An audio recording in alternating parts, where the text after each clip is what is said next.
단도직입적으로 말씀드리겠습니다. 대한민국 중산층 4050의 소비 지도가 완전히 바뀌고 있습니다. 자, 상상해볼까요? 15억 아파트에 삽니다. 그런데 한우 단 100g을 못 삽니다.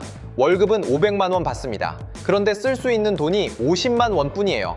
중산층이라는 이름표를 달고 있는데 점심은 편의점 도시락입니다. 15억 아파트에 사는데 뭐가 걱정이냐고요? 천만에요. 그 아파트는 지금 그들의 노후를 갉아먹는 거대한 감옥이 되어버렸습니다.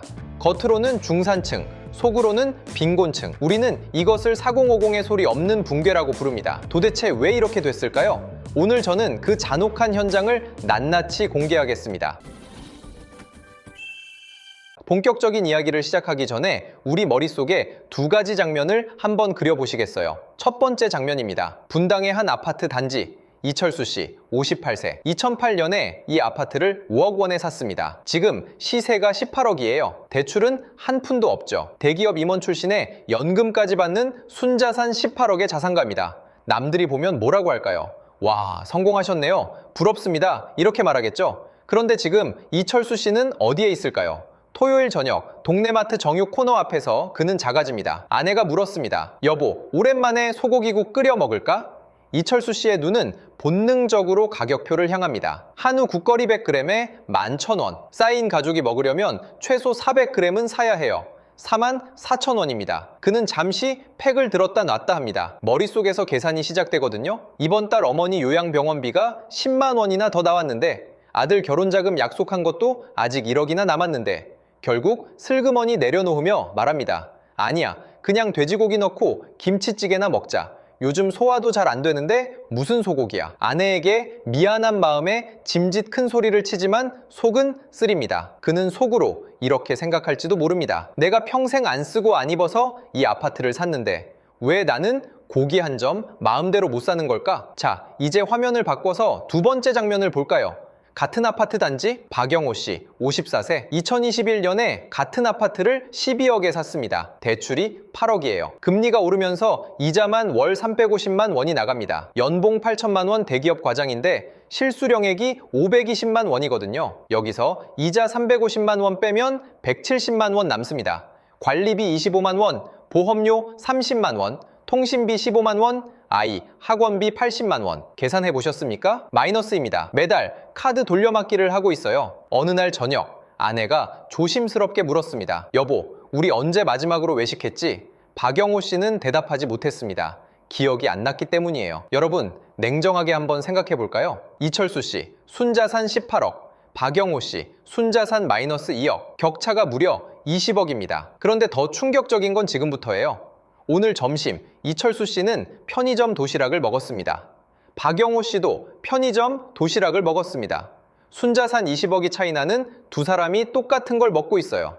이게 대체 무슨 상황입니까? 가진 사람도 못 쓰고 없는 사람도 못 쓰고 자산 격차 20억인 두 사람의 소비 수준이 똑같아져 버렸습니다. 이것이 2025년 대한민국 중산층 4050의 현실인 겁니다. 도대체 왜 이렇게 됐을까요? 이철수 씨가 게을러서? 박영호 씨가 무능해서? 아닙니다.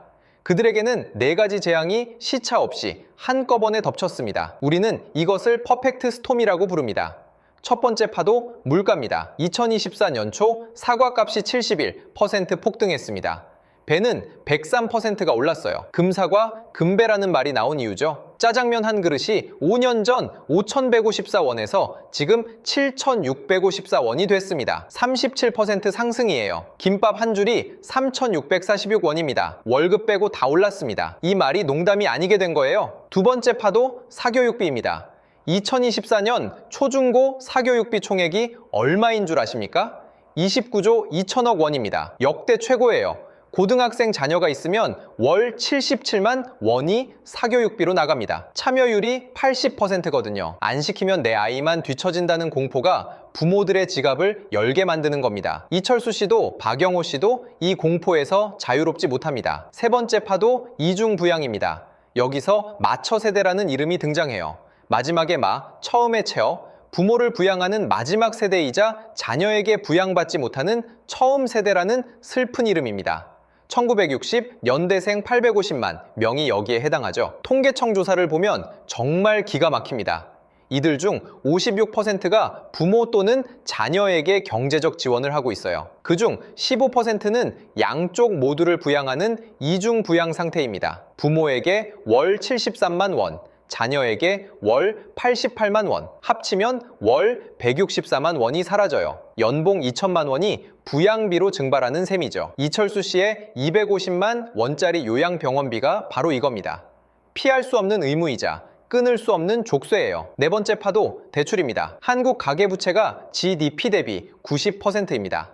세계 5위권이에요. 주택담보대출만 1130조 원에 달하죠. 금리가 4%대를 유지하면서 이자 부담이 살인적인 수준이 됐습니다. 박영호 씨처럼 2021년에 영끌한 사람들은 매달 월급의 절반 이상을 이자로 갖다 바치고 있어요. 보셨습니까? 물가가 오르는 와중에 사교육비를 내야 하고 부모 병원비를 내야 하고 대출 이자를 내야 합니다. 어느 하나도 빼거나 미룰 수 없어요. 이 네 가지 파도가 시차 없이 한꺼번에 덮친 겁니다. 이게 퍼펙트 스톰입니다. 당신 잘못이 아니에요. 구조가 이렇게 설계된 겁니다. 여기서 질문 하나 드리겠습니다. 이철수 씨는 왜 집을 줄여서 이사하지 않을까요? 18억 집 팔아서 8억짜리로 가고 남은 10억으로 편하게 살면 되잖아요. 누가 봐도 그게 정답 아닙니까? 하지만 4050 세대는 절대 그렇게 못합니다. 왜냐고요? 체면과 자녀라는 두 개의 족쇄가 발목을 잡고 있기 때문이에요.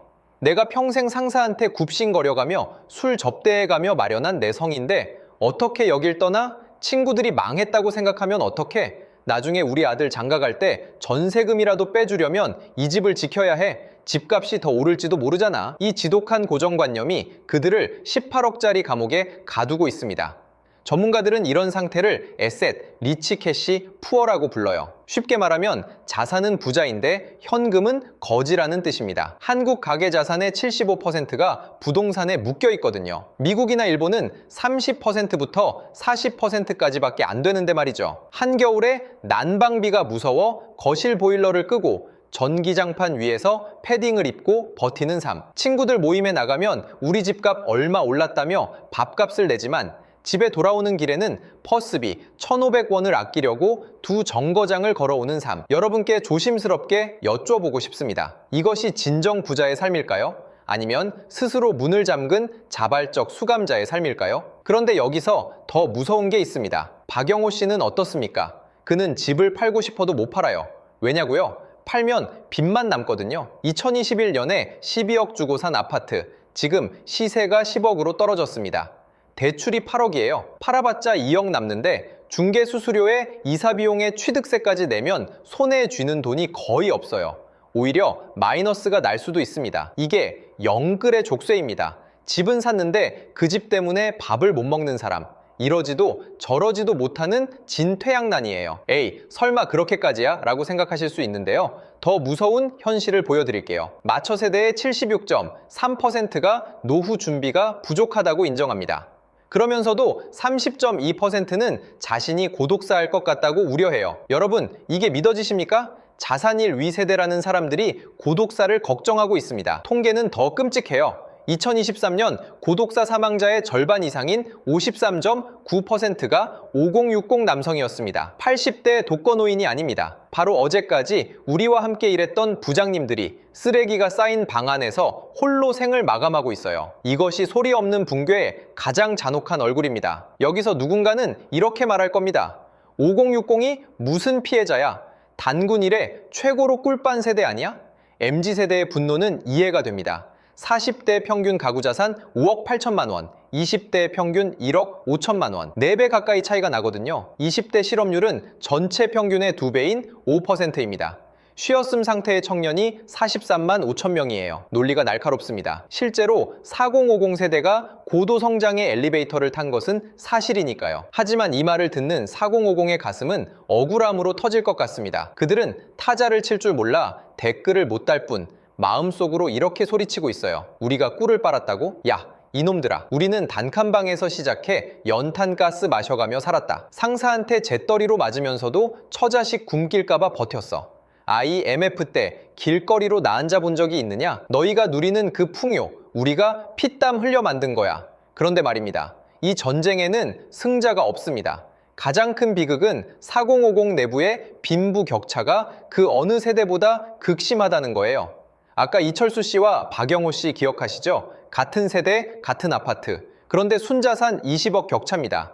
2008년에 집을 샀느냐, 2021년에 샀느냐, 이 타이밍 하나로 인생이 갈렸어요. 이것이 타이밍의 저주입니다. 적은 MZ세대가 아닙니다. 적은 이 구조예요. 그리고 지금 그 구조 속에서 4050의 소비 지도가 완전히 바뀌고 있습니다. 2024년사 분기 통계청 가계 동향 조사를 보겠습니다. 가장 먼저 칼을 댄 항목이 뭔지 아십니까? 자동차입니다. 전년 대비 마이너스 29%, 역대급 감소예요. 새 차를 사는 대신 중고차를 삽니다. 2024년 중고차 거래량 253만 대, 신차 164만 대에 1.54배거든요. 차를 끄는 다음 끄는 것, 술과 담배입니다. 마이너스 3.4%, 회식이 줄고 술자리가 줄었어요. 그런데 더 적나라한 변화는 일상의 풍경에서 나타납니다.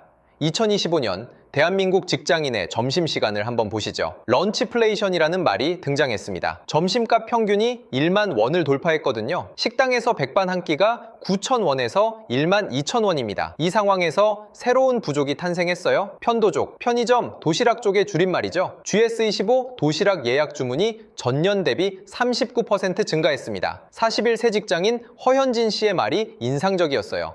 4개월 전 가계부를 보다가 깜짝 놀랐어요. 고정비 빼고 가장 큰 게 밥값이더라고요. 식당에서 먹으면 몇 끼 1만 원이 넘는데 도시락 싸면 한 달 15만 원이면 되거든요. 점심만 바뀐 게 아닙니다. 커피도 바뀌었어요. 동서식품, 믹스커피 판매량이 10년 만에 증가세로 돌아섰습니다. 스타벅스 아메리카노 톨 사이즈 4,700원이잖아요. 한 달 20잔 마시면 94,000원입니다. 사무실 무료, 믹스커피로 바꾸면 그 돈이 고스란히 남죠. 부장님들이 커피숍 대신 탕비실로 향하고 있어요. 마트 정육 코너의 풍경도 바뀌었습니다. 한우 등심 100g에 11,000원, 호주산 등심 100g에 3,000원에서 6,000원. 가격 차이가 두세 배예요. 2024년 호주산 쇠고기 수입량이 사상 최대치인 20만 5천 톤을 기록했습니다. 한우를 찾는 손이 줄고 수입산을 짚는 손이 늘었어요. 삼겹살 데이 아침, 대형마트 개점 1시간 전부터 100명이 넘는 줄이 섭니다. 평소 100g당 2,476원인 삼겹살이 700원대로 떨어지는 날이거든요. 이 톤이 개점 20분 만에 동났습니다. 쌓인 가족 삼겹살 외식비가 기본 10만 원을 넘기는 시대. 마트 할인 행사에 새벽부터 줄을 서는 것이 이들의 새로운 전략이 된 거예요. 이것이 2025년 한국 중산층 4050의 소비 지도입니다. 신차 대신 중고차, 스타벅스 대신 믹스커피, 외식 대신 도시락, 한우 대신 수입산. 이것을 몰락이라고 부를 수도 있겠죠. 하지만 저는 다르게 부르고 싶습니다. 이것은 처절한 생존 전략이에요. 퍼펙트 스톰 한복판에서 가족을 지키기 위해 스스로 허리띠를 조이는 사람들의 선택입니다. 그런데 소비만 바뀐 게 아닙니다. 즐기는 방식도 바뀌었어요. 넷플릭스 기억하시죠? 광고형 요금이 5,500원에서 7,000원으로 올랐습니다. 고작 1,500원이잖아요. 그런데 2024년 1 분기 글로벌 구독 취소가 504만 건을 돌파했어요. 한국 소비자원에 접수된 넷플릭스 관련 민원만 5년간 1,423건입니다. 새로운 소비 패턴이 등장했어요. 메뚜기형 구독이라고 부릅니다. 보고 싶은 오리지널 콘텐츠가 공개되면 한 달만 결제하고 몰아본 다음 바로 해지하는 거죠. 필요할 때만 잠깐 앉았다 훌쩍 떠나는 메뚜기처럼요. 월 7,000원도 아깝다는 겁니다. 이게 중산층의 현실이에요. 여기서 더 씁쓸한 통계 하나 보여드릴게요. 2023년 엠브레인 조사입니다. 나는 중산층이다라고 답한 비율이 얼마인 줄 아십니까? 32%입니다. 1989년에는 75%였어요. 40년 만에 반토막이 난 겁니다. 더 충격적인 건요. 41.7%가 나는 하류층이다 라고 응답했습니다. 그리고 69%가 계층 이동은 불가능하다고 답했어요. 숫자로 보면 중산층인데 체감은 하류층인 거죠. 이것이 바로 중산층의 역설입니다. 통계와 현실 사이에 거대한 간극이에요. 월 500만 원 벌어도 쓸 돈이 없으니까 하류층처럼 느끼는 겁니다. 숫자가 아니라 삶의 질이 계층을 결정하는 시대가 된 거예요. 그런데 말입니다. 돈 문제보다 더 깊게 4050을 병들게 하는 게 있습니다. 바로 고립이에요. 한국의 중년 남성에게 직장은 곧 세상이었고 직장 동료가 곧 친구였습니다. 명함이 사라지는 순간 그들의 인간관계는 전원이 꺼지듯 증발해요. 아침에 눈을 떴는데 갈 곳이 없습니다.